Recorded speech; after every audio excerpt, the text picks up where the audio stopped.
తెలంగాణ ముఖ్యమంత్రి గౌరవ శ్రీ రేవంత్ రెడ్డి గారు విదేశీ టూర్ను కూడా రాజకీయం చేస్తున్నారు. బీజేపీ నాయకులు లండన్లోకి వెళ్లి విద్యా ప్రమాణాలు మెరుగుపరిచేటువంటి క్రమంలో అక్కడ పలు విద్యాలయాలను పలు యూనివర్సిటీలను సందర్శిస్తే భారతీయ జనతా పార్టీ నాయకులకు ఏ నొప్పి అని అడుగుతా ఉన్నా. అసలు భారతీయ జనతా పార్టీ నాయకులు మెదడు నుండి మాట్లాడుతున్నారు అని చెప్పాడన్నమాట. భారతదేశ ప్రధానిగా ఉన్నటువంటి నరేంద్ర మోడీ గారు 100కు పైగా విదేశీ టూర్లు చేసి 80 పైగా దేశాలు వారు పర్యటించారు. అంటే వారు కూడా పనిలేక పర్యటించినట్టుగా భావించాలా నేను బీజేపీ నాయకులు సూటిగా ప్రశ్నిస్తున్నా. అరవింద్ నోటికొస్తే ఏది వస్తే అది మాట్లాడుతున్నాడు.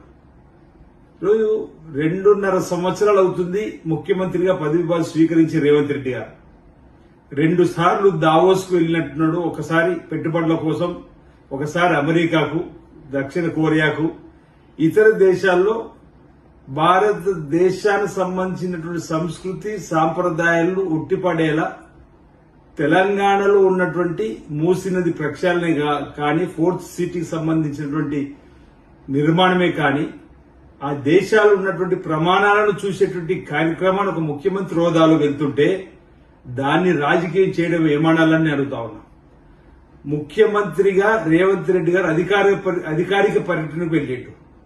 ముఖ్యమంత్రి రేవంత్ రెడ్డి గారి విదేశీ పర్యటనకు కేంద్ర ప్రభుత్వం అనుమతి కూడా ఉన్నది. ఈ విషయం కూడా మీకు తెలియదు అరవింద్ గారిని అడుగుతా ఉన్నా. మరో మాట అంటున్నాడు, వచ్చే ఎన్నికలు ఏ విధంగానైనా మేము అధికారంలోకి వస్తానని. అంటే ప్రజాస్వామ్యాన్ని తూట్లు పడు ఎవరికే మీకు అలవాటు.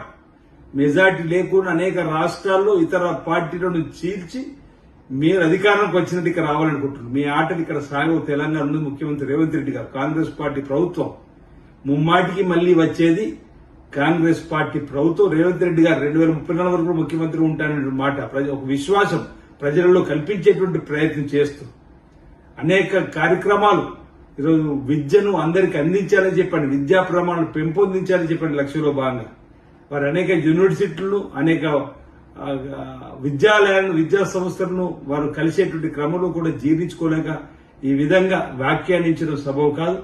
అరవింద్ గారు మాట్లాడినటువంటి మాటలు ఏ విధంగానైనా అధికారంలోకి వస్తామని చెప్పినటువంటి వ్యాఖ్యలకు ఈరోజు భారతీయ జనతా పార్టీ రాష్ట్ర అధ్యక్షుడు రామచంద్ర గారు ప్రజలకు సమానం చెప్పారు. ఏ విధంగా అంటే ప్రజలు ఎన్నుకోబడితే ప్రభుత్వం వస్తుంది, ప్రజల నమ్మకాన్ని చూరగొట్టమనే మాట్లాడదు కానీ మాకు అలవాటే. ఏ విధంగానైనా వచ్చే ఎన్నికల్లో తెలంగాణలో మేము భారతీయ జనతా పార్టీ అధికారంలోకి వస్తుందని చెప్పిన మాట